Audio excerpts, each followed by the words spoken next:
С 1 июля в Якутске подорожает проезд в автобусах. Послезавтра он составит 20 рублей вместо 18. Напомним, что в последний раз повышение было 2 года назад. С чем связан рост тарифов, узнала Анастасия Данилова. Распоряжение об установлении тарифов на пассажирские внутригородские перевозки пассажиров и багажа в городском округе город Якутск было подписано Департаментом экономики 26 июня. Действующий тариф 18 рублей при наличном расчете и 17 при безналичном был установлен еще 27 мая 2013 года. Таким образом, проезд в автобусах подорожает для тех, кто платит наличными. При использовании транспортной карты тариф остается прежним. Связано с тем, что сказались инфляционные процессы в стране, а также то, что тарифы не пересматривались с 2013 года. Также отмечаем, что выросли цены на ГСМ, газ. Стоимость новых автобусов повысилась в 2 раза по сравнению с 2013 годом.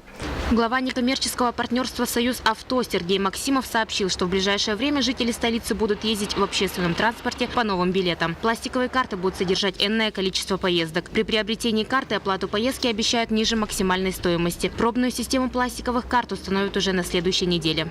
Дальше мы планируем развивать электронную оплату проезда, то есть проезд делать дифференцированный, для того, чтобы горожане сами выбирали, как им удобнее передвигаться. То есть здесь будет нами предложены определенные блоки, то есть 10, 20, 30, 40 поездок, и цена будет значительно разниться, то есть где-то порядка до 50% от максимальной поездки.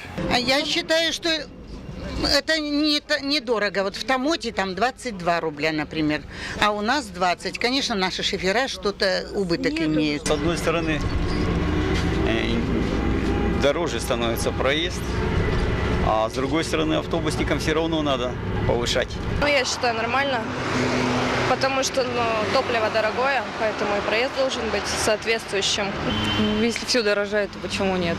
Но такие мнения жителей столицы разделяют не все. В просторах интернета повышение цен приняли с особой резкостью, ссылаясь на то, что дорожает все, а зарплата остается прежней. Анастасия Данилова, Василий Слепцов, НВК «Саха», Якутск.